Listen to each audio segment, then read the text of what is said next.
Good morning, everybody. Welcome to the party. Today is Wednesday, August 5th, 2026. This is episode 1189 of Simply Cyber's Daily Cyber Threat Brief. I'm your host, Dr. Gerald Auger. Yeah, 1189.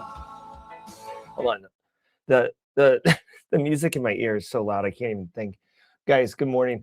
If you're looking to stay current on the top cyber news stories of the day while also being engaged, entertained, and building community, you're in the right place. We're going to go through 8 stories in the next hour. You're going to get leveled up. We'll do an AMA at the end. Coffee will be flowing. Vegas will be bumping, and we're all going to have a good time. So get comfortable, get your coffee. Let's get going.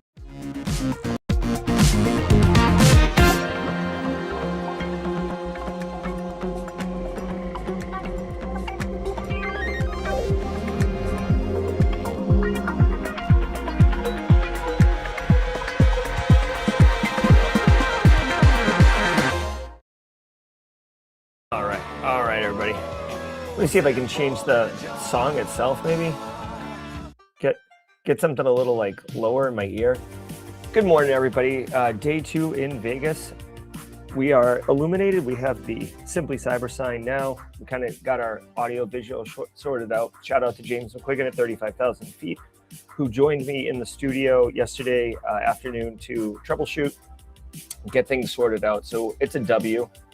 I'll talk about all the things from Vegas a little bit later in the program, but for now, I want to just say we got 8 top stories. I haven't seen them in advance. I haven't researched or prepped for them. We're going to go through them. You'll get the headline and the surface level story, of course, like you would get anywhere else. And then the value of the show is we will go deeper. We'll go beyond those headlines. We'll give you insights that you won't get anywhere else. I have 20 plus years of experience. James McQuiggan has 20 plus years of experience. He's in the green room supporting. Also, the Simply Cyber community directly above my head is got, hundreds and hundreds of years of experience together. We will level everybody up, and it's just all about good times. Now, I would like to know if you're here for the first time. Actually, I really want to know if you're here for the second time, because if you came yesterday and then you came back, holy crap, you are a diehard Simply Cyber community person, and I love it. But if you're here for the first time, do shout out a hashtag first timer. Building community, building relationships, building a network is incredibly valuable. And if you don't know how to start, Simply Cyber's community is deliberately designed to make that on-ramp as easy as possible for you if you choose this approach. So drop a hashtag first timer in chat. We've got a just great bunch of people, ad techs in there right now that will welcome you. We'll welcome you with sound effects, emotes, and just general how you doing, friend vibes. It is Wednesday. Every day of the week has a special segment, and as Anvil3589 pointed out, it is hump day. It's also way back Wednesday, so halfway through the show, we'll take a few minutes, kick it old school with some retro tech, have some fun, educate the youngs on how life used to be, and for the olds, we'll just vibe on things that used to be. I do want to say a quick shout out. Went to the Sphere last night with Mrs. Auger and attended the Wizard of Oz Sphere experience. Pretty fun. Happy to talk about that. Actually, maybe the way back Wednesday would be a little retro, like ultra retro, and talk about some of the things about Wizard of Oz that are interesting that I know about. Also want you to know that every single episode of the Daily Cyber Threat Brief is worth half a CPE. You can get your CPEs, your continuing professional education credits, sorted out. Very simple. Go to cyberthreatbrief.simplycyber.io/CPE or hit !CPE in chat right now. Ryder Henson, welcome to the party, pal. Hold on, Ryder Henson. Hold on. You know what? I'm going to have to make this a more official, more, I don't want Facebook. What are you joking me with that? How do I want it? Yeah, there we go. Look at this. I'm going to have to just make this like a permanent thing. There you go. Ryder, welcome to the party, pal. Welcome to the party, pal. Definitely hope you enjoy yourself, Ryder. Every episode's worth half a CPE, so just basically come on in here, put your name, email address, a couple check boxes, And at the end of the year, at the end of the month, so the 1st of September, I will email you with a list of all the CPEs that you earned for the month of August alongside a snazzy little PDF.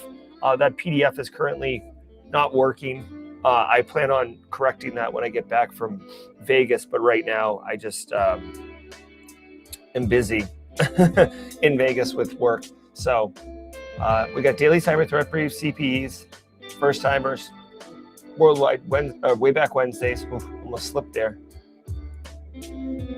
All right, I do want to spend just a minute saying hello to everybody. Quick coffee cup cheers. Went and bought a Starbucks yesterday after the show, so now I have a huge cup that I can fill with double coffees and not have to get coffees midday or mid-show, excuse me. Hey, Rhonda Rummerfield, good to see you. Mondo Avelia, TJ, driving in to offer a good morning to everyone, or diving in. Good morning to you too, TJ. Bruce and Hacks. I do want to say shout out. I know 5 a.m. is tough for people in Vegas to get up, but did meet some new people yesterday that are new to the community and going to be coming to the mixer on Friday. Also want to say shout out to Alita, who actually won one of the Simply Cyber merch shop raffles the other day. Met her in person at Black Hat on the floor yesterday. It was very cool. Just want to remind everybody, this Friday from 4 to 7 p.m. local time, this meetup says 7 to 10, but that's Pacific time, that's why. Maybe I should go in there and fix that. We're having a meetup at Beer Zombie Brewing on Friday from 4 to 7 local time. Simply Cyber and Hack Smarter communities getting together. Come on down. You have to have a ticket. It's $5, all $5. The entirety of the $5 goes to support domestic violence victims. And the check, as far as all the beers and stuff go, is picked up by me and Tyler Ramsby. So come on down, have a beer or two on us, meet some friends, high five, get some stickers. You'll love it. I'll drop a link in chat. Even if you're just live in Vegas, you don't have to be at Black Hat or DEF CON to enjoy this experience. You know what else you don't have to do to enjoy experience? Flare. Tomorrow night, there's still time, guys. Tomorrow night from 5 to 9 p.m. local time. And by the way, you don't need a ticket to Black Hat or DEF CON to do this. You can come down. I'm going to drop a link to this. Go to simplycyber.io/flare. simplycyber.io/flare. Tomorrow, Flare's hosting the Flare Dark Room. It's a 2-part event. The first part is a phenomenal, no BS conversation between the head of cyber and national security policy at Anthropic and Jason Haddix, with Norman Myers, the CEO of Flare, having a no-nonsense conversation about autonomous agents, prompt injection, model abuse at scale, and whether safeguards being built today can even keep pace with what attackers are doing. Sean Sailors wants a Ric Flair. Well, for 21 months, Sean Sailors, you get a Ric Flair. Oh, hold on one second. So simplycyber.io/flare. I hope you guys can make it. I'm still undecided whether or not we'll be attending this or not. The cool thing is it's a 2-part series. So if you just want the talk with Jason and Rob, you can come do that and then boogie out of there to go do whatever it is you want. Or you can stay for the CTF, the Capture the Flag event, to put your skills to the ultimate test and compete against peers in a custom-built environment. Food, drinks, good times, stories, networking. I don't know what else you could possibly want from a community event. So Flare's crushing it like a bunch of bosses. Also want to say what's up to Threat Locker. Did stop by their booth yesterday, said hello to Heather. Heather Hartland, she's great people. They are here at Black Hat doing all the crushing that they're doing. They just got a big series of funding, and looks like they're out there using those funds to help market the company. So Threat Locker is doing a ton with application denied by default security. Let's hear from them, and then we'll get into the news. I want to give some love To the Daily Cyber Threat Brief sponsor, ThreatLocker. Do zero-day exploits and supply chain attacks keep you up at night? Well, worry no more. You can harden your security with ThreatLocker. Worldwide, companies like JetBlue trust ThreatLocker to secure their data and keep their business operations flying high. ThreatLocker takes a deny-by-default approach to cybersecurity and provides a full audit of every action allowed or blocked for risk management and compliance. Onboarding and operation is fully supported by their US-based Cyber Heroes support team. Get a free 30-day trial and learn more about how ThreatLocker can help prevent ransomware and ensure compliance. Visit threatlocker.com/dailycyber.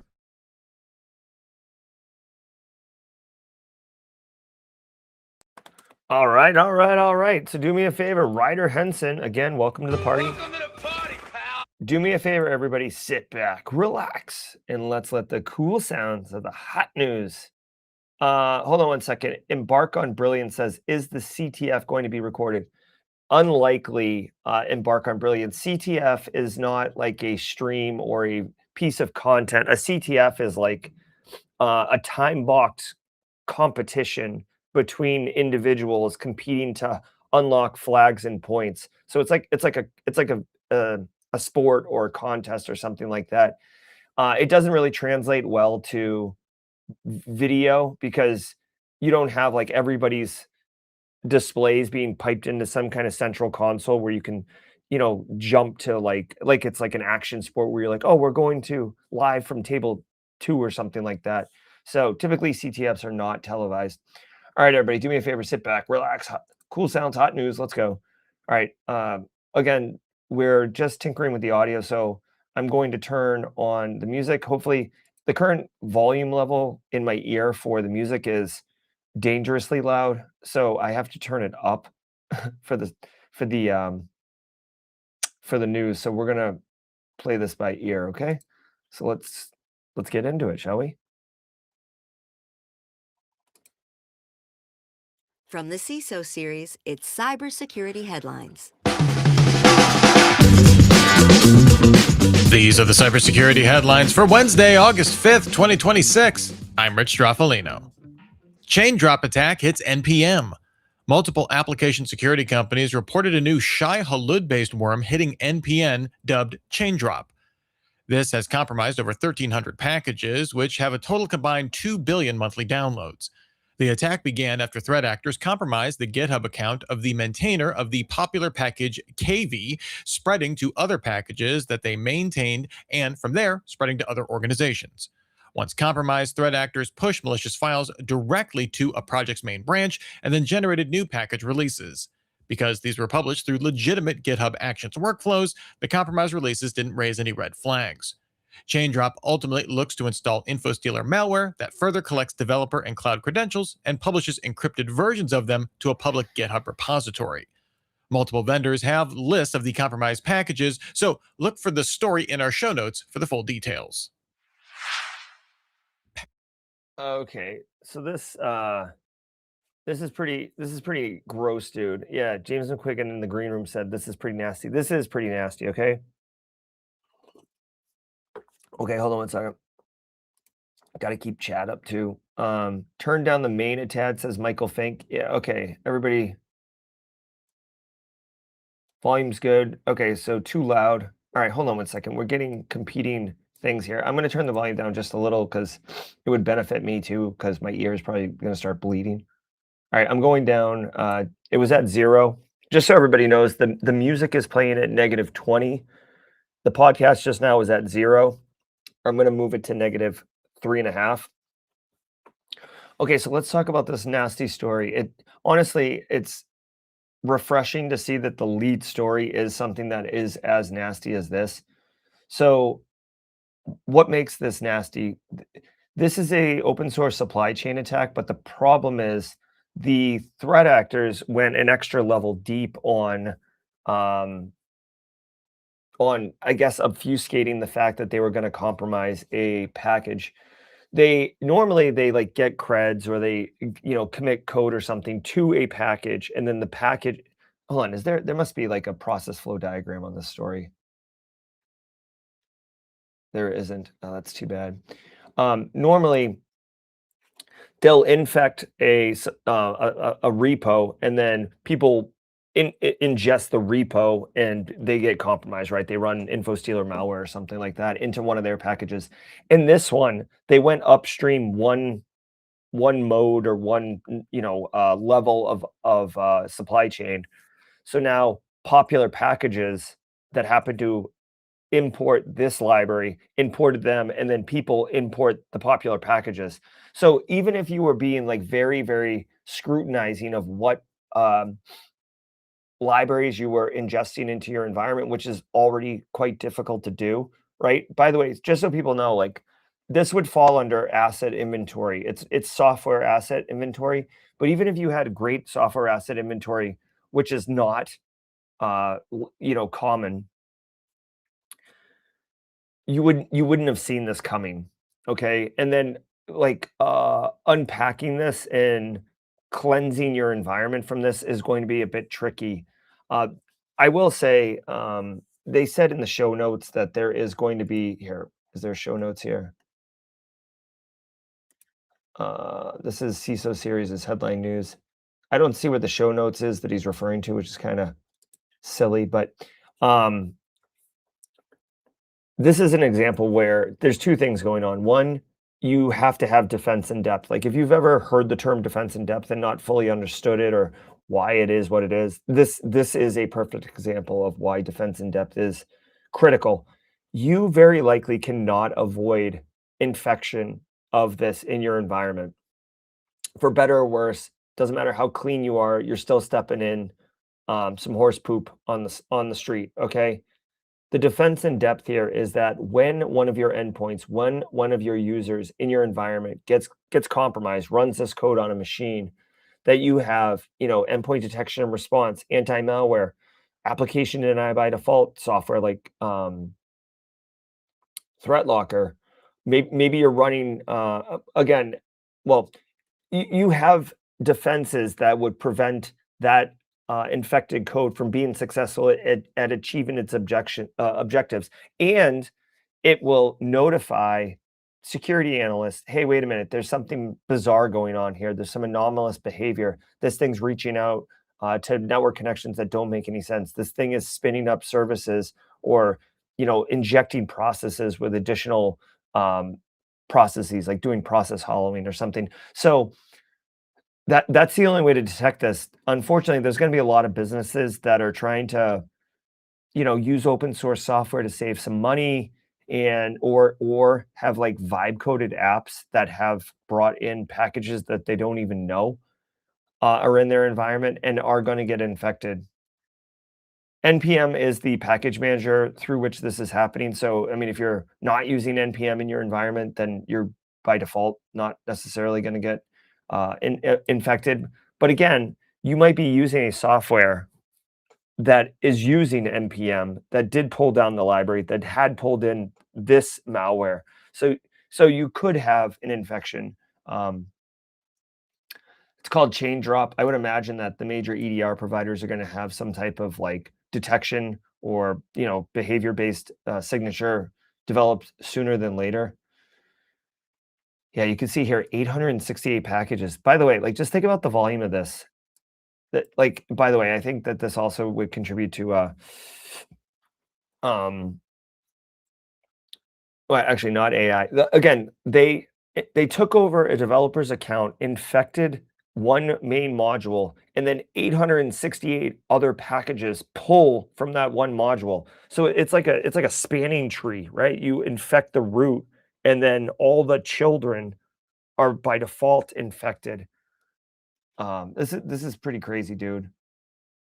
So what does it do? I guess it's the Shai Halud malware. Yep. So the setup MJS dropper. So the initial dropper malware payload downloads the bun JavaScript runtime. So I don't know how common bun is. I'm not super familiar with bun JavaScript, so I could see that being maybe part of the detections. The thing is, like any JavaScript engine probably would run this. It's not like JavaScript's JavaScript. It's not like the bun one's doing something special. Here we go.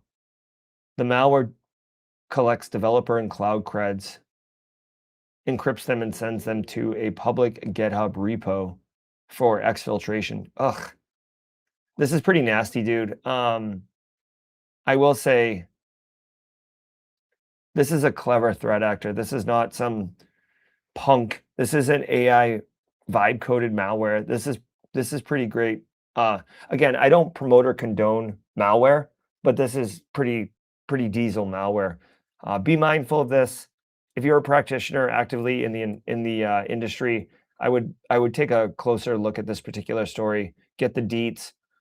If you are using if you're using CI/CD pipelines for your business, right? Like you're a tech company or you're just using AWS or Google Compute for things, and you have developers, you should definitely escalate this story to the front of your. I'm going to look at this at the end of the show, kind of thing. Passkey attacks target passkeys. A new report by Palo Alto Networks' Unit 42 shows 3 ways to abuse Google Password Manager's synced passkeys to be used for account takeovers. The first technique, called passkey, allows unprivileged malware to impersonate a trusted device and request valid authentication from a passkey. This doesn't require admin privileges, any user interaction, or unlocking the device. A second technique allows attackers to register their own user verification key with Google's Cloud Authenticator, and a third technique allows malware to obtain a master key used to encrypt all passkeys synced through a victim's Google Password Manager account.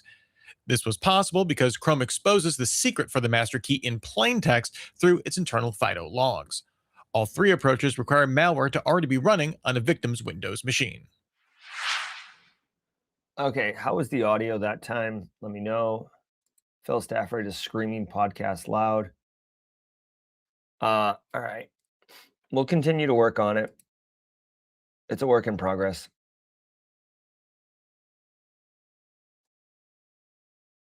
All right. Okay, so check it out. Here's the deal. Passkeys are more secure than passwords. So if you do have a chance to create a pass key for your sites, for your solutions, for your softwares, whatever, I would seriously suggest it. So despite this particular problem, now if you're running a Windows device, there is a chance that when you pass your passkey to Google, it goes through clear text, which is pretty gross.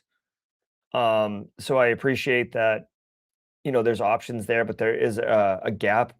They mentioned here the Windows operating system, so like your laptop, right, has to already be compromised. You already have to have malware on it, and that malware can then, if it's configured to do this, can see, quote unquote, a passkey in clear text as it's accessed to authenticate to a system via Google.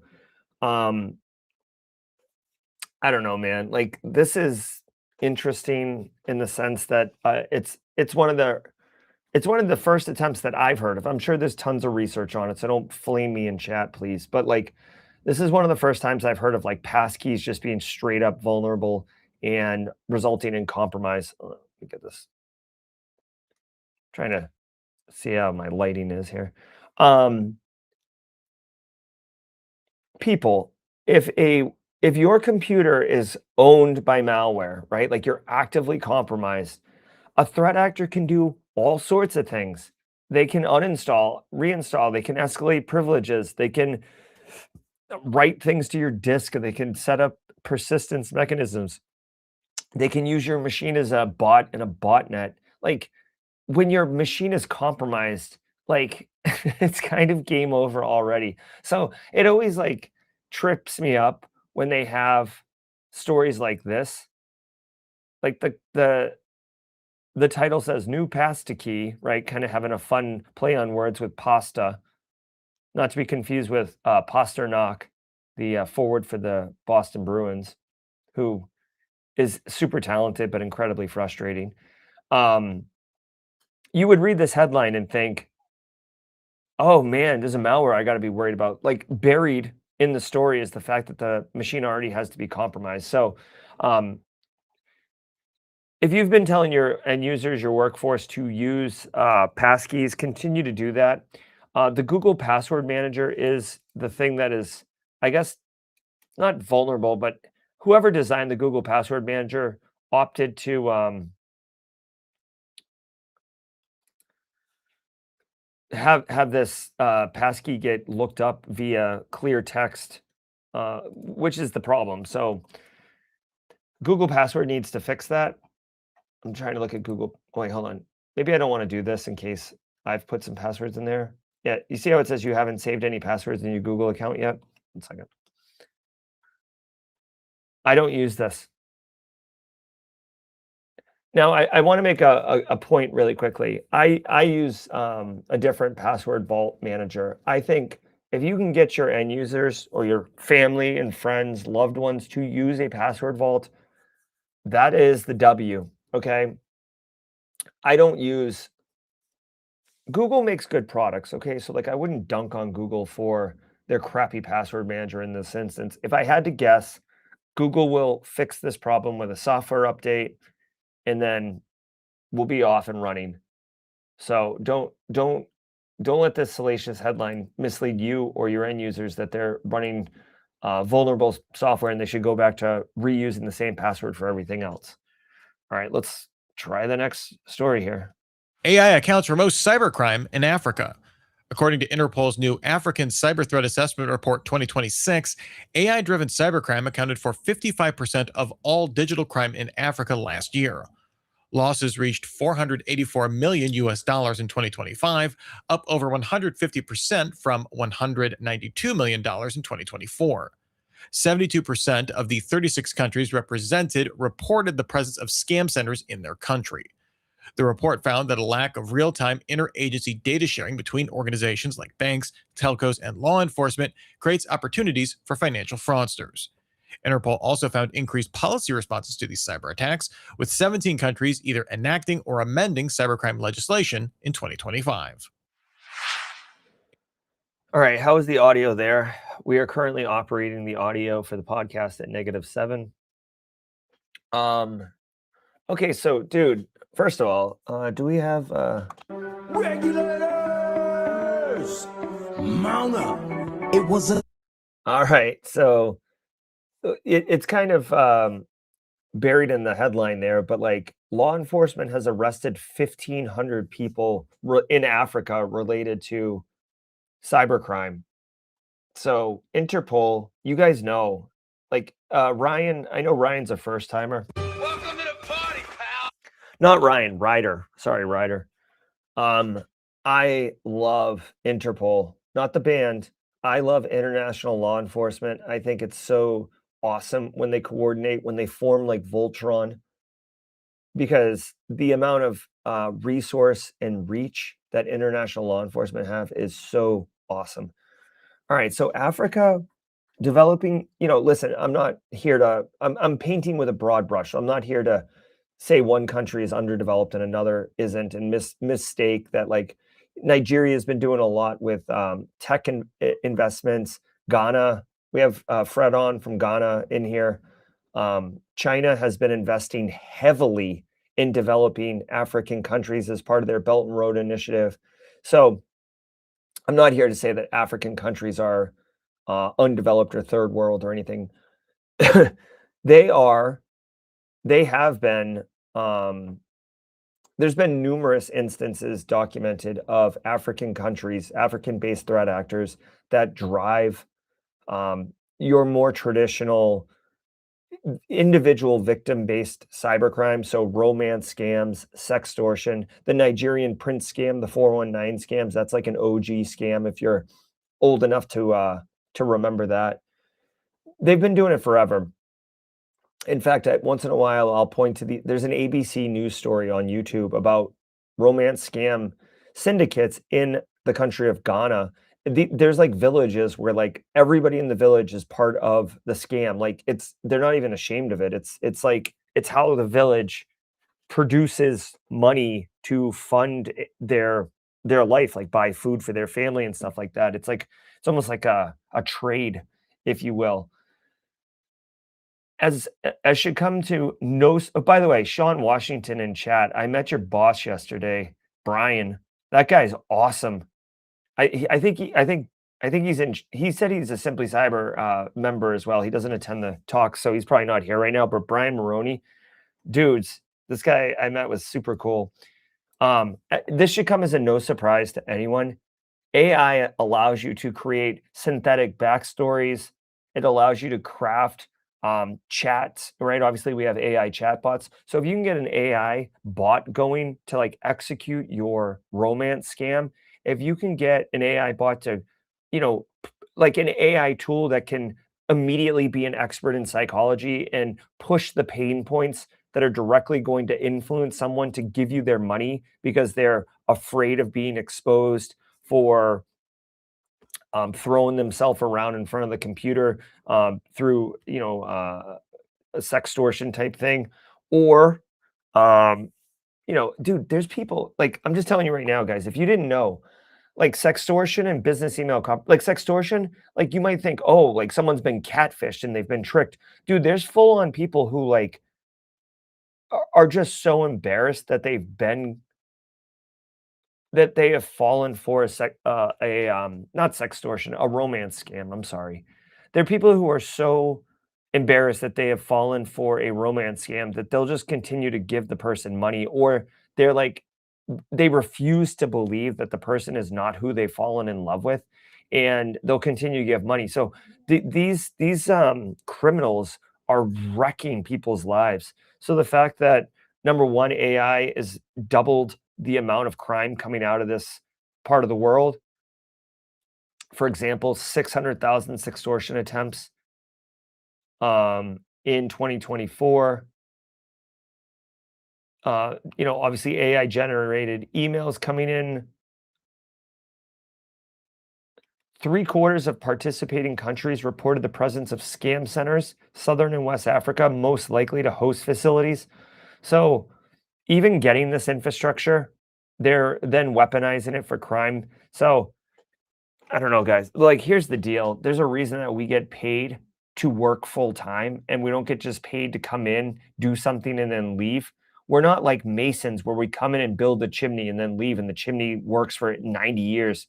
We, as cybersecurity professionals, are basically manning the wall north of in the north on Game of Thrones because the threats are constant. Threat actors are getting money. And when you prevent them from getting money, they're going to pivot, wiggle. They're going to do all the things to continue to get money. So, oh, yes. Yeah. Sean's in chat. He says, yeah, he messaged you last night. Yeah, I got pictures with him. I'm going to post them on social media later.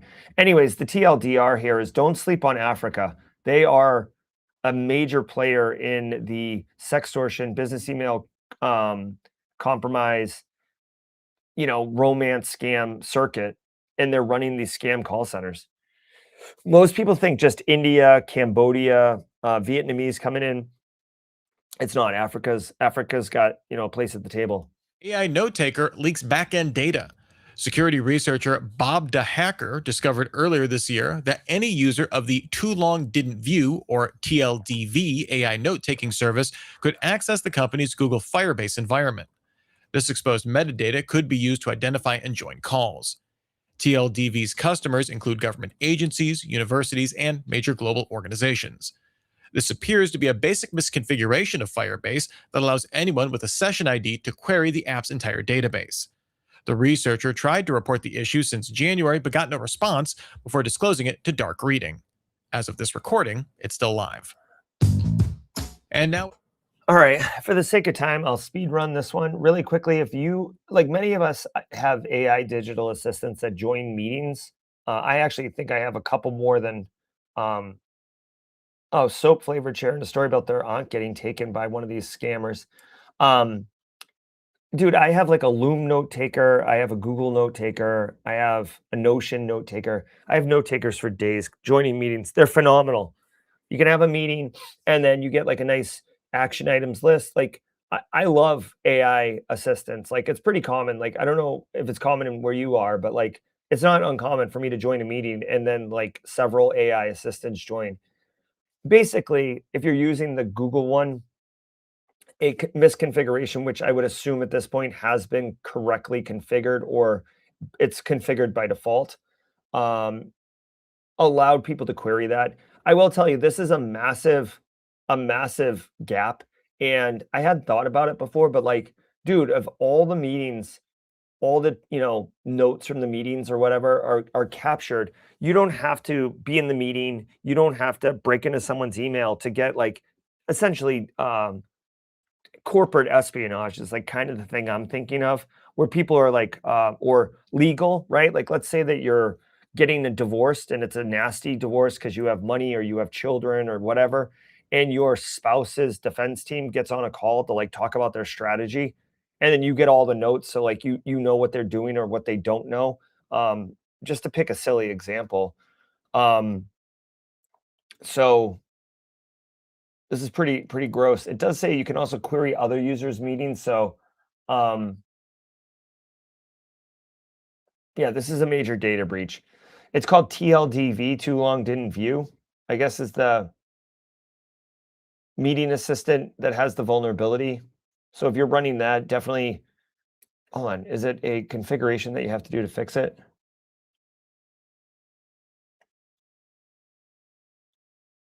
Yeah, dude, the Malaysian Ministry of Education's Primary Management Training Institute left it open for public.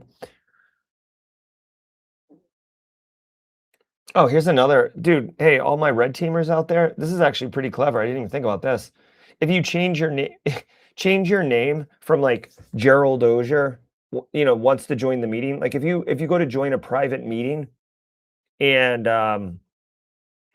they have to allow you into the meeting, change your name from Gerald Auger or James McQuiggan and just change it to like James's AI note taker, and you can walk right in with your camera off, your microphone off, and people will be like, "Oh, I didn't know you had a note taker. Let me just allow it in here." And you might not even remember that you have a note taker. These things just kind of show up. This is really that's a clever social engineering attack that I hadn't thought of, but it's kind of fun. Phil Stafford, change your name to John's AI note taker and see if you can join a meeting. I think it's yeah, you can see here, few users give much thought to their AI note takers. It's very clever. All right, I don't know how to fix this. Users should always configure their meeting privacy settings proportionate to the sensitivity of the meetings. Yeah, like from the Office of Obvious. Captain Obvious has just landed and wants to share notes with everybody. Make sure your meeting's privacy is set to the appropriate sensitivity. All right, thanks. A huge thanks to our sponsor for today, ThreatLocker. Attackers do not always bring their own tools. AI can help them find ways to misuse software already trusted by the organization. Today's tip: approval should not mean unlimited access. Define what trusted applications can reach and what they can do. Learn how ThreatLocker applies this principle at threatlocker.com/CISO. CAF. All right, let's do this. All right, let me do some.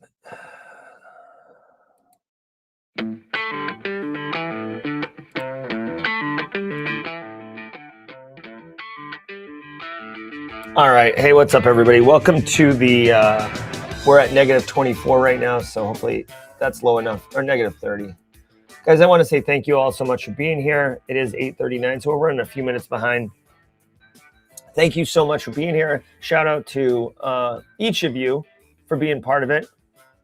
The show, it is a organic, dynamic experience. Again, if you are at Black Hat or DEF CON, please, let's try to connect. It is so nice to meet people in real life. That human connection is now more than ever so vital. Thank you again to the show sponsors, Flare, ThreatLocker, as mentioned before, and Anti-Siphon.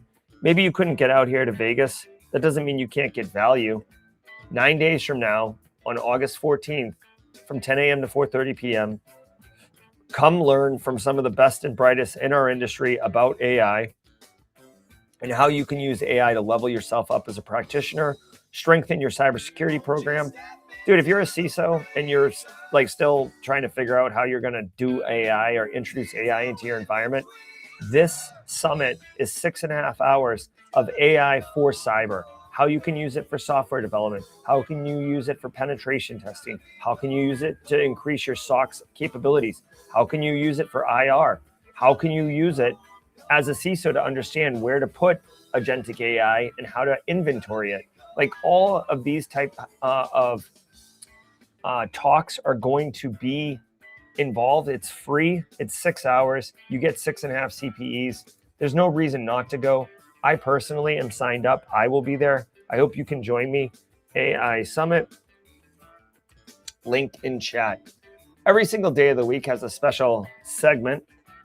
And Wednesdays is Way Back Wednesday, where we kind of pick an old piece of tech and get into it. Trying to think, like, so I don't know. It's not really an old piece of tech, but I'm open to ideas. Went to the Sphere yesterday on a date night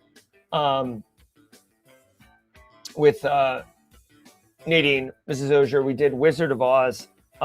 Just really, really cool experience. It's not really a way back piece of tech. I just wanted to, I guess, share it with you guys. The original Wizard of Oz was filmed in like the 30s. I want to share this with you. There is a guy named Critical Drinker on YouTube, and he does this series called Production Hell, and he just, oh my God, he talks about the production of different videos and stuff like that, and he did one on the Wizard of Oz, and it was just kind of crazy. Hold on one second. Kind of crazy what was going on there. Like the Wicked Witch, her makeup was flammable, and like she caught fire multiple times during the shooting, like where she would like recover weeks of like therapy and then get brought back and then instantly catch fire again. Judy Garland was 16. You know, child labor laws didn't really exist at that time, so she wasn't really treated well. So I don't know, not really a Way Back Wednesday, I suppose. It's just kind of a throwback on Wizard of Oz being the way back, but the Sphere being very retro and future. If you do get a chance to attend the Sphere, strongly recommend it. I would recommend sneaking in your snacks if you can. The concessions prices are outrageous. Oh, Kyle points out the makeup was also toxic. Yes. One quick thing just to kind of critically analyze. Nadine and I talked about this right when the movie ended. The movie, like, by the way, the movie is 100 years old, basically. So if you haven't seen it yet, spoiler alerts. Like, she dreams the whole thing, but like, it doesn't change the fact that the woman is going to euthanize her dog. Like that the Toto's days are numbered. So like, yes, it's great that she was hallucinating and she's back in her bed in Kansas, but I'm pretty sure Toto's, you know, she might want to get Toto like a really special treat or something, because it's going to be not a great day at the what's her name? Dorothy. Did they ever give her a last name in Wizard of Oz? I don't know. So anyways, little Way Back Wednesday. It's more the Wizard of Oz and less about a tech piece, but hopefully you guys enjoyed that. We can talk more during Cyber Career Hotline if you want. Dorothy Gale, thank you. James McQuiggan with it. The Tin Man had lead paint on. Oh. Yeah, it's pretty bad. All right, we can talk more about it at the end of the show. CAF Bank trying to restore after 10-day outage. The UK-based Charities Aid Foundation, or CAF Bank, shuttered online banking services for the past 10 days in response to what it characterized as attempted fraud. In an update, the bank said it first saw fraudulent activity on July 21st, initially targeting a small number of customer accounts. On July 25th, it saw activity attempting to make those account logins unavailable, with access to their system tied to a third-party vendor that connected to its banking portal. The bank warned that it expected online access to remain intermittent going forward, although it hopes to stay online during regular business hours. It reiterated that the core bank was not impacted, with money in accounts remaining secure. Sam? All right. I mean, dude, any financial institution, the last thing that you could possibly want is a cyber attack. This is why um financial industry spends the most amount of money on offensive security practitioners. At least in my experience, they'll have dedicated on staff pen testers and red teamers versus contracting them out. Um, so this charitable aid foundation financial institution had to bring down their online banking. Dude, I don't know about you guys, but like I don't go to the physical bank very often. When I do, I'm like annoyed that I have to go to the physical bank. Uh, let's see here. Yeah, I mean, I don't know. To me, like it looks like threat actors got in. Dude, here's the thing. Don't ever say you can't be hacked, okay? All you're gonna do is put a target on your back. This bank didn't say that they couldn't be hacked, but clearly they had good defense and depth in place. Threat actor was able to successfully circumvent their controls and get access to their environment somehow. They had detections in place, they had processes in place, they had a plan that they executed.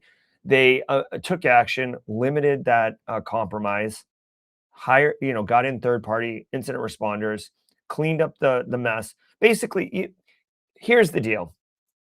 If you don't have a mature cybersecurity program, okay, and someone kicks over a mop bucket, the water is like spreading, right? And it gets into things, maybe it gets into your tech stack, it soaks into your rug, and it sucks, right? And if you have I'm using a metaphor, by the way, and if you don't have a good cyber program, now your business just has wet rugs and you've got dirty, stinky, smelly, air because the water's all gross. Financial institute like this, right? Maybe you can't stop getting the mop bucket kicked over, right? Like you've got all sorts of guardrails in place and signs that say don't kick over mop buckets or whatever. And in this instance, the mop bucket did get kicked over, but defense in depth basically means that as soon as the water hits the ground, alerts start going off. People are made aware. You send, sanitation engineers quickly to deploy with mops. Maybe they put up a little like rubber quarantine so the water can't slide anywhere. It never gets near the rug. It's contained, and then you mop it back into the bucket, spray a little smell good on the ground, give it a nice polish, and you're back up and running, back at normal operational speeds. That is the difference between an immature cyber program and a mature one. It's not just blocking and stopping bad from happening. It's how quickly you can respond, how cleanly you can recover, how fast you can recover, how much damage is lasting after the fact. And that stupid mop bucket example, it just kind of crystallizes what it looks like when bad cyber programs exist and good cyber programs. Just because you have a crappy cyber program doesn't mean you're going to get hit by a cyber attack. But, like leaving your door unlocked doesn't mean you're going to get robbed, but you have a higher chance of getting robbed. And then, if like, I guess another stupid metaphor is like, if you have all your like belongings inventoried and pictures of them and everything, someone breaks into your house and steals your gold necklace, you can quickly go to the insurance company and be like, here's what the gold necklace looked like. It's been stolen. Insurance company gives you money. You buy the gold necklace again. You're up and running. No problem. You don't do any of that. Someone breaks in, steals all your stuff. You're just like, I had a bunch of stuff. And they're like, okay, what am I supposed to do with that? I can't recover your stuff without actual understanding of what it is. So a couple metaphors for you. Way to go. Bank got back online. Samsung removes residential proxy apps from TVs. Samsung announced that it banned apps that serve as residential proxy gateways from its smart TV app store and removed existing apps with such functionality. This comes after researchers at Mnemonic found that several popular apps had residential proxy functionality, including a game featured in Samsung's Editor's Choice section. This follows a similar move by LG last month when researchers at Spur found 42% of its apps were residential proxies. While not malicious in and of themselves, residential proxies are often used by cyber criminals to hide traffic. Seeking life. Okay. So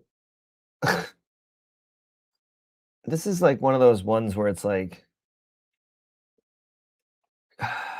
do we ever stop to ask, should we? All right, so Samsung, all these TVs are smart TVs, and many of them now come with apps built in and app stores, and it's all just a big gross cash grab for everybody, right? Like, oh, Netflix, we'll put your app on our TV, and you give us like a little taste, or give us like an annual kickback, and whatever. So as far as I know, like almost all the regular smart TVs have these app stores in them now. And personally, I don't know about you, but like, sure, if you just own a TV, like I was a broke ass college kid who like didn't have, and I had one of those TVs that had a VCR built into it, and I owned one VHS tape, and I just watched that every night. My last year of school, like because I didn't have cable. All I had was like legit this TV and one VHS tape. So I get it if like you own a Samsung, but you don't own an Xbox, a PlayStation, a Roku, a Fire TV, an Apple TV. Like, like having access to the App Store is convenient, but as they said in here, Samsung is not scrutinizing these apps, and the apps, some of them had additional functionality that nobody was looking at, including making it essentially a bot in a massive botnet. Secrets out, Samsung banned um just ban the apps. So maybe they weren't making money off of it, and they're just like, it's easier to say F it. LG last month banned apps that contain this proxy software in them, which was 42% of the apps on the company's app store. Here's what I would say. It sounds like these app store TV apps is a soft, porous surface. If you're a security researcher or a threat actor, I got to tell you, like, it's not necessarily looking at fringe software, but like, if you were to look at like Microsoft Word, right? Like, that is clearly a massively used application that's got tons of security baked into it, and tons of researchers looking at it. So, like the Apple App Store, the Google Play Store, like these are like mainstream things. So looking for more, I don't know, fringe or secondary markets where software is hosted can lead to like less scrutinized, less secure software, because it's almost an afterthought, in my opinion. And these apps and these TV app stores are definitely one of those spaces. People are like demanding to know what VHS tape it was. Uh, it was Lock, Stock, and Two Smoking Barrels, Guy Ritchie's original film that kind of put him on the map. Lock, Stock, Two Smoking Barrels. I watched this movie. I must have watched this movie 200 times. It was like literally the only thing, the only thing I owned. I was so poor in college. Oh my God. Yeah. Lock, Stock, Two Smoking Barrels. If you know, you know. It's a good one. Very clever. I'm gonna drop a link in chat. Time protection for OPM hack victims. Odds are, if you have information online, congratulations, you're eligible for 2 years of free credit monitoring as a result of a breach. But back in 2015, before massive data leaks became the norm, the U.S. Office of Personnel Management suffered a massive breach impacting 22.1 million people, including 4.2 million federal employees, with Social Security numbers and security clearance records exposed. After the breach, Congress authorized 10 years of identity protection services. With those set to expire, Senator Mark Warner and Delegate Eleanor Holmes Norton introduced the Reducing the Effects of the Cyber Attack on OPM Victims Enduring Response and Protecting Identifiable Information, or the glorious backronym Recover PII Act, which would extend those services to lifetime coverage. The bill currently has no GOP co-sponsors, so it does face an uphill battle. AI. All right. Hold on one second. So, okay. This is like a whatever story. Listen, back in 2015, many of us in the United States had our data breached. OPM, the Office of Personnel Management, essentially like the federal government's HR department, suffered a major breach. Catherine Archuleta was actually the secretary of OPM at the time, or the director of OPM. She got fired. This was back, dude, 2015 was only 11 years ago, but like the world was wildly different. Like OPM breach was a massive data breach anyways, but like, dude, when a data breach happened, it was like front page news and like breaking news, like, oh my God. And like nowadays it's like, yeah, okay. Like it's like a story I'll skip. So OPM breach, anybody who has had a security clearance prior to 2015, like two thumbs, this guy. When you get a security clearance in the United States, you have to disclose literally everything, all your relationships, all your drug history, all your criminal history, all your education history, all your financial history, every, red light you've ever run, every bad thing you've said, right? It is what it is, but like, it also makes you feel like crap about yourself because all of that information is captured and then stored in the OPM database.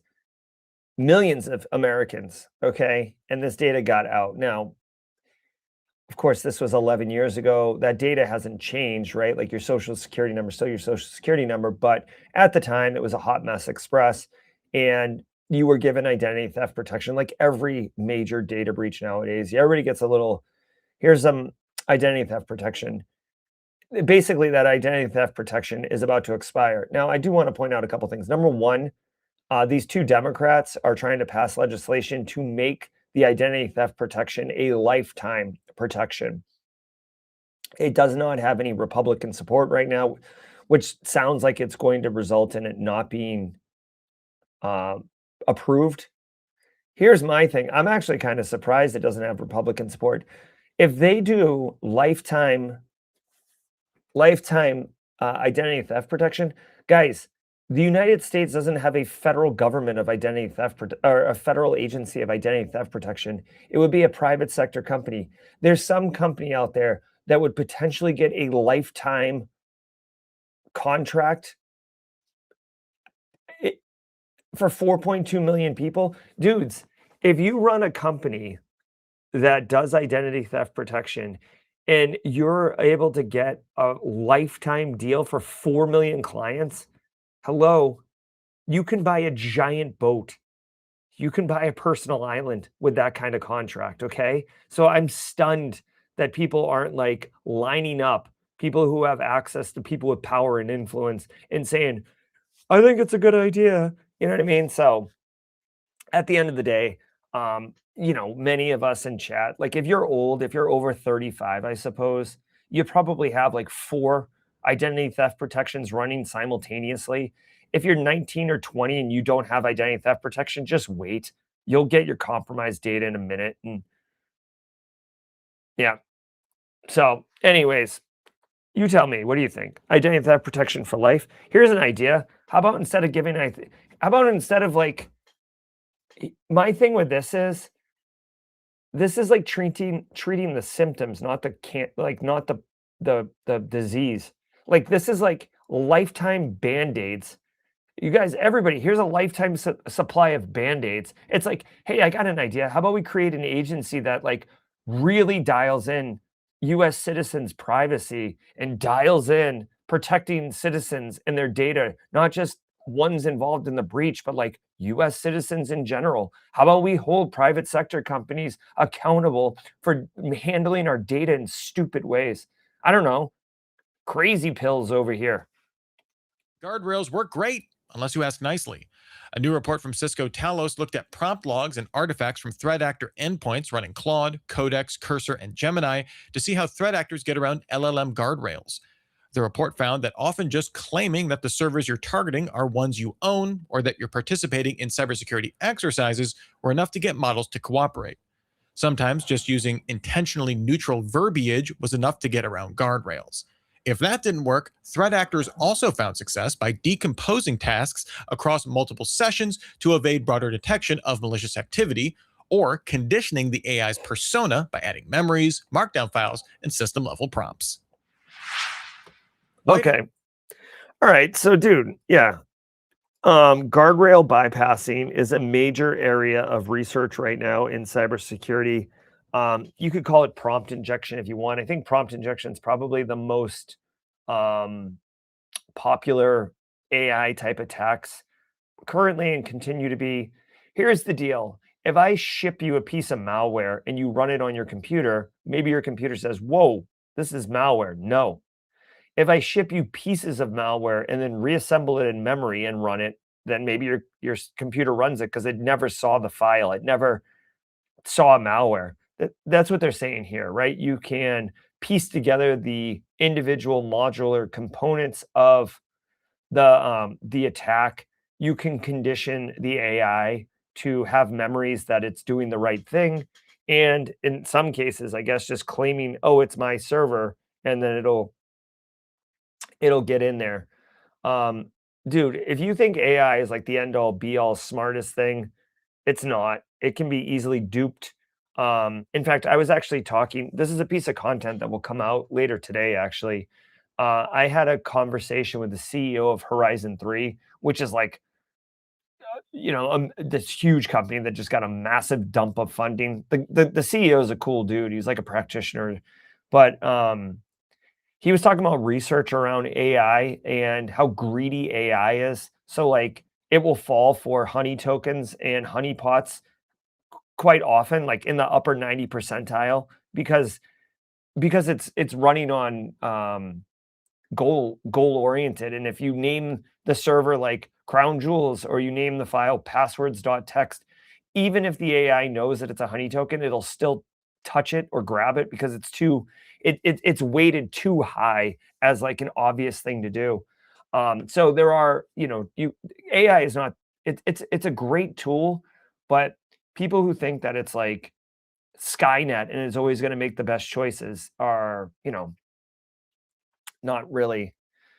So XX Bellow CXS says, I don't describe AI as stupid. I describe it as a toddler with a PhD in nuclear physics. Yep. Eric Taylor on AI breakout. Smarter people than I say it never really happened. Oh, he's talking about the OpenAI and or Anthropic things. Phil Stafford, who's one of our 2 resident AI experts. Phil, I've just given you a field promotion. So if you're not comfortable with it, let me know. But Phil Stafford, our AI residence in our AI in residence expert, says, I have so many guardrail mitigations on my swarm just to do security work. Yep. Yeah. There's a lot of here's the deal. At the end of the day, guys, I guess here's what my thinking is. AI, there is a massive amount of hype and a massive amount of promise with AI, but the reality is just not that. People invest in hype. There's a lot of AI businesses that are competing with each other. This is anecdotal, but you'll get my point. There's 10 AI businesses fighting over $1 of investment. So if they are real with like the shortcomings of their AI tool, or they're real with just the limitations, no one's going to invest in them, right? If I have the coolest, hottest, newest thing, right? Like, are you going to go to a circus where the guy's out front talking about, ladies and gentlemen, boys and girls, the world's greatest show on earth? Or are you going to go to one next door that's like, it's pretty good. You want to come on, check out our circus. It's pretty good. We have a lion. It's old, right? No one's going to go to that one. So unfortunately, just the nature of the game is that it's overhyped. And this is a great opportunity to reinforce that you should really get your hands dirty with AI so you can understand. I'll give you one last example. OpenClaw, that thing that like blew up the internet a couple months ago. Everybody was talking about OpenClaw. Oh my God, OpenClaw is the best thing ever. Blah, blah, blah, blah, blah. And then like, dude, I installed it. Wildly underwhelming to me. To keep AI framework under wraps. On August 4th, the White House held staff-level meetings with AI industry leaders to go over its voluntary AI model evaluation framework. Multiple sources told Axios the White House does not plan to publicly release it. This framework is the result of a June executive order that called for setting out a framework and cyber capability benchmarking process for models under development. Okay. Remember to set your calendar. All right. Well, we're a couple minutes behind on time, so I'll spend 2 minutes on this particular topic. I'll spend 30 seconds on this topic. I think that this is a knucklehead, foolish decision. I am old. I have seen things, okay, in cybersecurity. Anytime you keep things under wraps and not open for public scrutiny, and I'm not even talking about this being like sinister or corrupt, just anytime it's like, oh no, we have this framework that's super effective, but we're not going to tell anybody about it. Just trust us.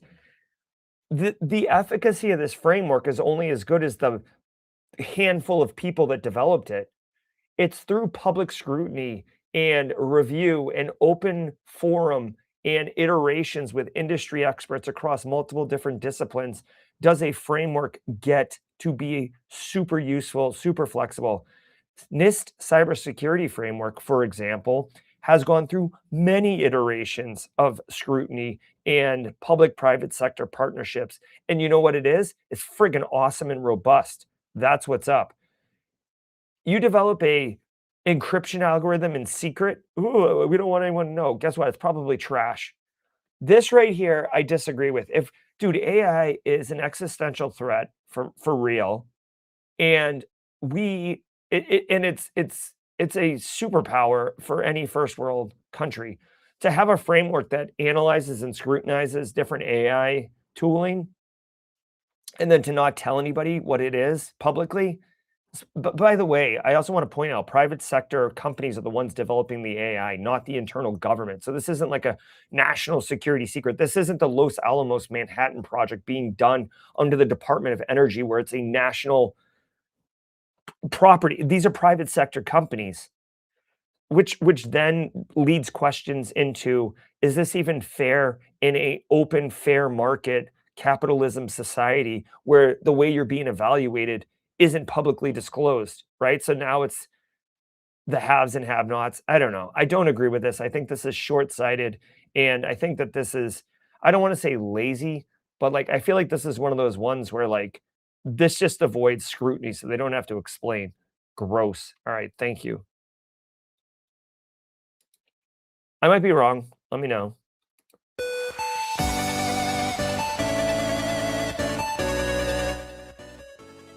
All right, guys, this has been the Simply Cyber Daily Cyber Threat Brief Podcast, episode 1189, August 5th. It is Wednesday here in Vegas. Reminder, we got the Simply Cyber meetup this Friday. Register to come on down, hang out with me, hang out with Tyler Ramsby, the Hack Smarter crew, the Simply Cyber crew. My videographer, just a fun story, the videographer that I've got here helping me, helping Nadine and I at Black Hat, he's like, you guys are throwing a party? I'm like, yeah. He's like, you want me to come and film it? I'm like, I mean, I wasn't going to ask you, but like, he's like, no, it'd probably be cool. So like, we're going to have a professional videographer, kind of like a wedding videographer, essentially, at the party, doing interviews and making a cool thing. So it looks like we might get like some type of documentary for our party on Friday, which is super dope. Guys, don't go anywhere because we're about to do Cyber Career Hotline and get spicy. I'm Jerry from Simply Cyber. If you got to get out of here, see ya. If you're at Black Hat, come find me, James, Nadine. Yep, I just let them know they'll be recorded. Okay, hold on. All right. Anyways, let's pivot over and we'll talk. All right, bye. I'm Dr. Gerald Auger. This is the Cyber Career Hotline. If you're building a career in cybersecurity, this show is for you. Let's get into it. What's up, everybody? Welcome to Cyber Career Hotline. I'm your host, Jerry Guy, not Dr. Gerald Auger. I got 20 minutes. I want to run downstairs. We got an early call time today for Simply Cyber. Nadine, myself, and the videographer have to be at a Tenable event. Tenable's hosting this like swarm agentic coding thing. Breakfast is going to be served. Oh yeah. So we got to get down there for 8:30 a.m. local time. but I got 20 minutes to give for an AMA. What's going on? I'm happy to talk about anything. We could talk, if you have cyber career questions, happy to ask that. If you want reflections of Black Hat, if you want to talk Wizard of Oz, like whatever it is, give us a shout in chat. I do want to say holler to our first-timer Ryder, Hazel Meir, good to see you. Phil Stafford, what's up, dude? Kyle, always nice. Kishin Infosec, that's right, good to see you. Code Brew, did anyone play the, remember, if you are here at Black Hat, come find me. You can get a copy of my 2026 sticker. Gave out a bunch of these yesterday. Come on. Focus in on me. It's annoying. If you go to arcade. Here, if you guys didn't see this, if you go to arcade.simplycyber.io, you can play the Thrunter game, high scores. Whoever SOP is, they have got a lock on it. So, yeah. This is the video game that the QR code on the sticker goes to. Have some fun with it. So, looking at chat, put a Q in chat if you have a question, and we will get to it. Derek Darcy says, I'll be at DEF CON. Hope to see you there Friday night. Me too. Oh, Cyber Shinigami, did you check out the Suno song I sent you? No, Cyber Shinigami, I did see it. I haven't listened to it yet, but thank you for sending it. Jay Ghoul N2D says, I got a lot of value from the show. Shared experiences in cyber. That's great. I'm looking at chat right now. Put a Q in front of it. Code Brew says they want to fund the coat room for the new ballroom. That's funny.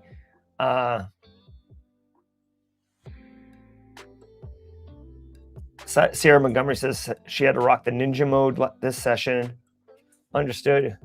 Legrat with the welcome to the party. Kenneth J liking some Jerry Guy action. Ray W with the first question. Would be great to connect here at the show if possible. Let me know when and where.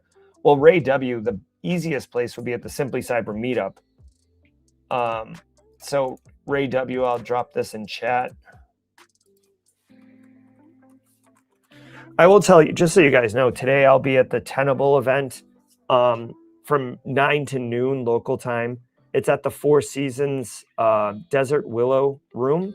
So if you want to meet up, I will be at the Desert Willow room at the Four Seasons until noon today.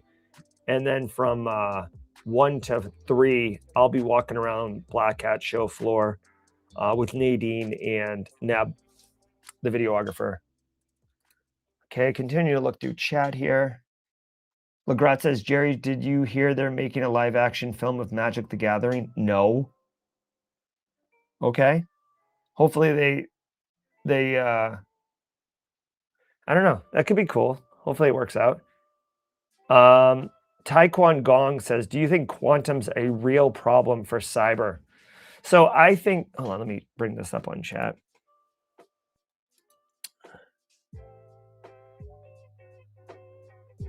Where's the question here? Taekwon Gong. So Taekwon says, do you think quantum's a real problem for cyber?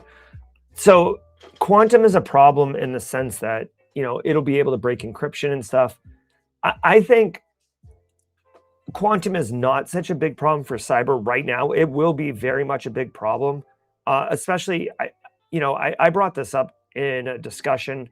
For those who don't know, I was involved in in a discussion. I had a job opportunity to be the host of a TV show that was going to do 5 episodes. And it was about the quantum journey. And in the final round of interviews, they're like, well, what are your thoughts about quantum? And I'm like, I think the biggest risk no one's talking about, everybody's talking about breaking encryption and unlocking secrets or decrypting secrets. I said, to me, the biggest risk is certificate authentication for agentic AI and being able to, everybody's going to have these AIs deployed everywhere. And if you can all use quantum to authenticate into the AIs and control them, it's going to be like a massive problem for everybody. And they're like, we don't really see that as a problem. And I'm like, okay, well, like, I don't know what to tell you. Like, that's what you're asking me to be in this call and on this show for, right? And then they went in a different direction. Not a big deal. I don't care. I care a little, but I don't care. There was a hot air balloon involved, and I like low key realized, I found out in the final meeting that there was going to be a hot air balloon. I think hot air balloons are death traps. I don't want to be in a hot air balloon. Ray W says he leaves tomorrow night. Ray, come to the Tenable thing at 4 Seasons today from 9 to 12 local time. Just, you don't need a Black Hat ticket to get into it. Not a Q, but worth mentioning. Jason Blanchard's doing Job Hunt Like a Hacker today at noon. There you go. Thank you very much, Code Brew. Jason Blanchard, Job Hunt Like a Hacker has been very successful for a lot of people. Not a career question, but my 17-year-old son has moved in with me and plays Magic. Oh, yeah. Where's the best place to learn? Catch up on it. Oh, so Michael Nolan, here's what I would recommend, Michael. I mean, your son should be able to tell you how to play, of course, but there's 2 things I would recommend. One,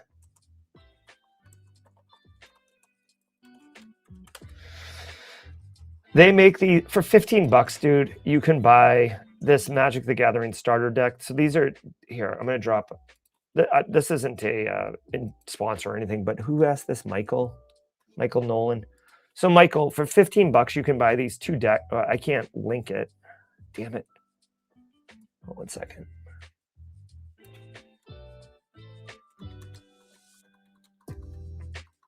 Give me a second. I got to get rid of all this UTM tracking stuff. There you go. $15, you can get these starter decks. They're basically simple decks, and you'll learn the mechanics of the game. And then your son probably plays Commander, which is like the most popular format of Magic. They have these things called Commander Precons. Go buy one. Oh my God, get out of here. You know, you can buy them for $30, $50, right? It's 100 cards. Buy 2 of these. And then, you know, like I said, your son probably already has one. You can get them for $20, dude, and then just play through it. You'll enjoy it. It's fun. It's a very fun game. I played it with my kids, and they seem to like it. All right. Nice question. Thank you. Do you have any advice or tidbits for standing out in an academic institution SOC analyst interview? Well, first of all, Jay Gould, 2ND, I do want to point out that on the channel, we have a whole list of SOC analyst job interview questions. You could see here. Hold on. Let me do this for you.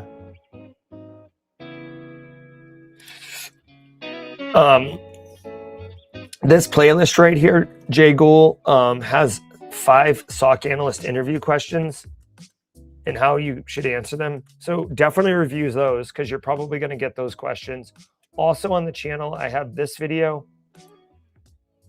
Oh my God, 1 second. I have, where is it?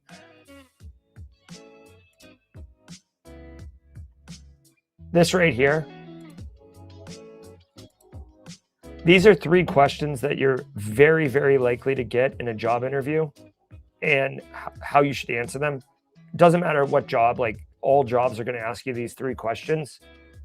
So answer those.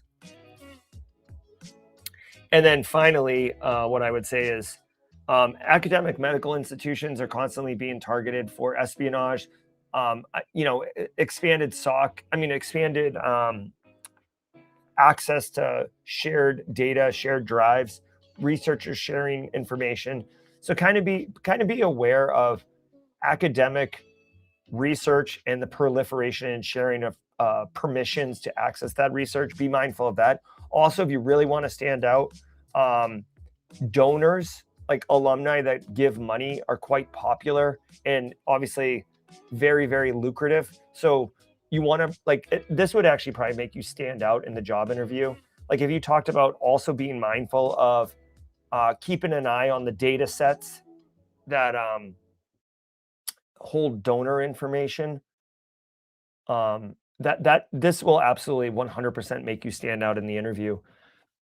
Trust me, institutions want to keep their donors very happy, so they capture all sorts of metrics on their donors. How much do they give? How often do they give?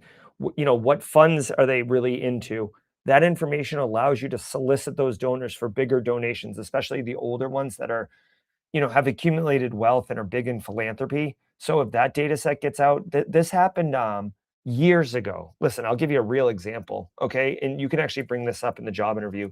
Blackbaud, alumni, donor, information breach.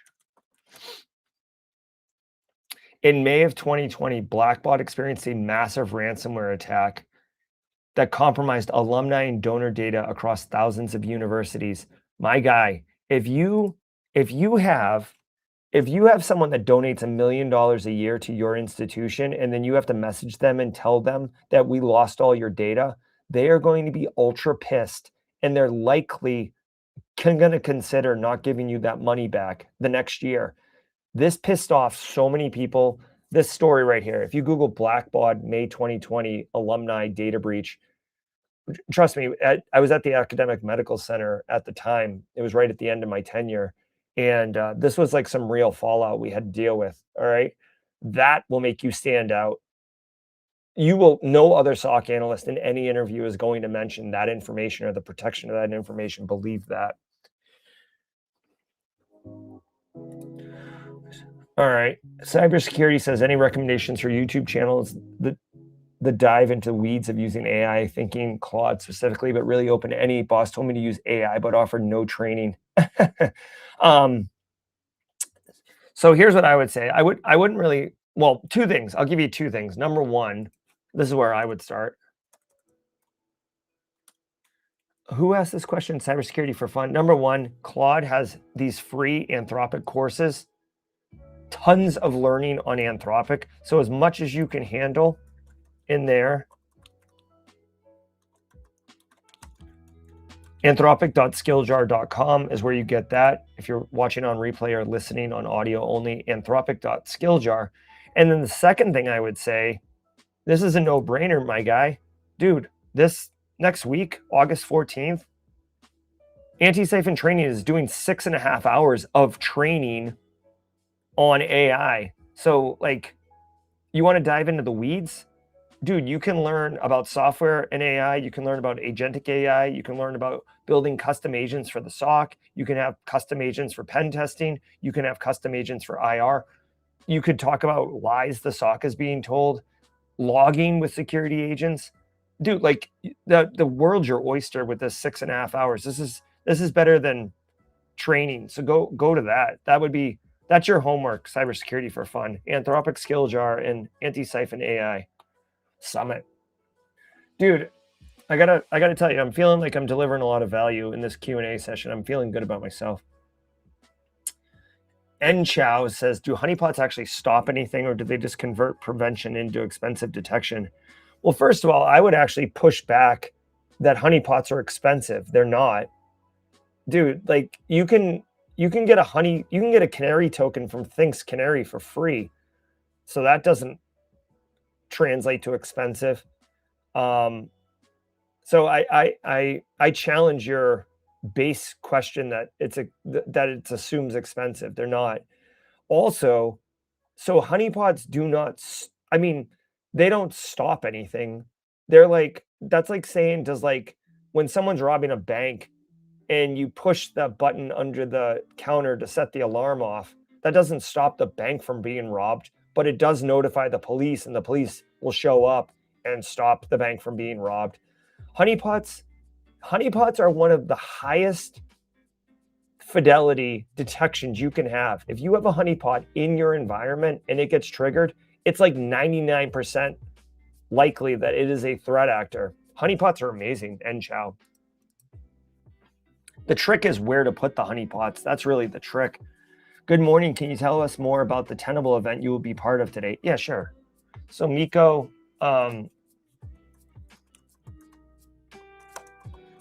so check this out. Tenable Swarm. This is it right here.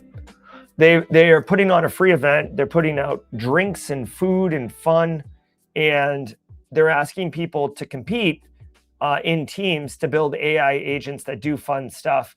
And I think whoever wins, they're gonna, give them, investment and stuff like that. But yeah, it's like kind of a coding software fun like challenge, and Tenable is facilitating it. Also, let me see if I can. Yeah, Tenable's got this cyber agents exchange. It's an open source AI agents for cybersecurity, and it's like this huge repo that's vendor agnostic, and it's more about having agents that are useful, vetted, and well developed to help people do things. And all the agents that are being developed at Swarm are going to be put into this ecosystem. So some really fun stuff. I'm looking forward to it. Tenable is from Boston, which is not a prerequisite to hang out with me, but like it's certainly cool. Plus the people over at Tenable are super cool. So that's what I'll be doing this morning, is hanging out, doing this thing at Tenable. It's 9:26, 4 more minutes. Sarah Montgomery says, looking ahead, what's one security trend you're encouraged by and one you'd challenge the community to focus on?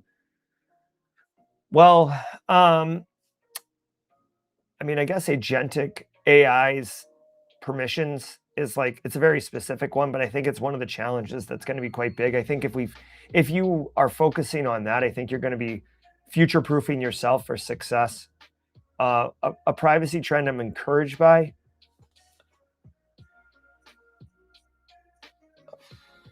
I don't know, man. I guess I'm seeing more people using passkeys. I guess I'm encouraged by vendors that are promoting, like Microsoft is like pushing.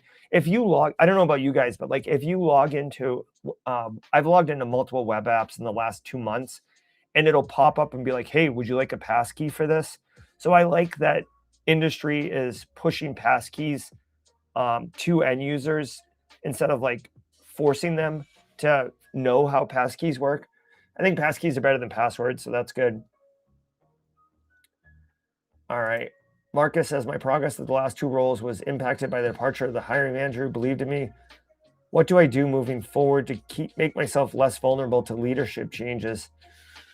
Well, Marcus, what I would say is, and this is easier said than done, but you have to make your contributions and your impact more widely known within the organization. I was just talking to my sister-in-law about this the other day. Like, you can be amazing at work and like just expect your manager to send out a kudos or like, hey, everybody, I want to let you know that my employee, Marcus, is been doing these great things and developed these things. But if that person doesn't do it, like you're relying on that person to speak your praises. You've got to be your own champion. You've got to be your own advocate. No one is going to advocate for you more than yourself.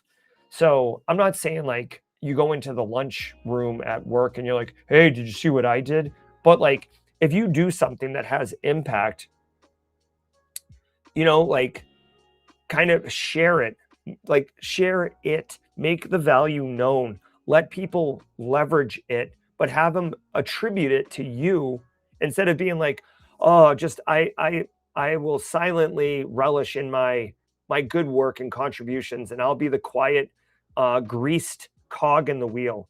You have to let people know, because like you said, when your hiring manager leaves, if they're the only one who knows how awesome you are, you're starting over at 0 with whoever your new boss is. But if you've developed a reputation internally or externally as being awesome and doing all the things, then when your new boss comes in, your new hiring manager, the first thing they're going to do is ask around, like, oh, hey, what's my team like? Or who's a power player and who's a stiff?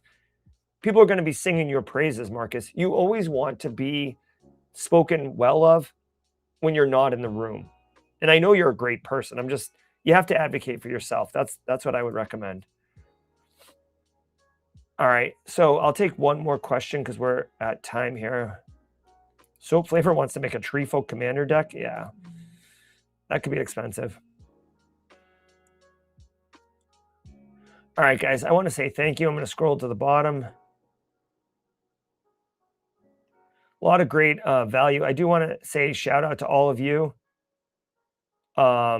I want to say shout out to all of you for offering all sorts of great tips and answers to the questions that I answered, as well as questions I didn't get to. I'm Jerry from Simply Cyber. I hope we can meet today at the event or on Friday at the Simply Cyber meetup. Thank you to James McQuiggan for producing in the green room. I see you, James. Definitely. Thank you, sir. And guys, be well, and we'll see you tomorrow at 8 a.m. Eastern. I'm Jerry from Simply Cyber. Until next time, stay secure.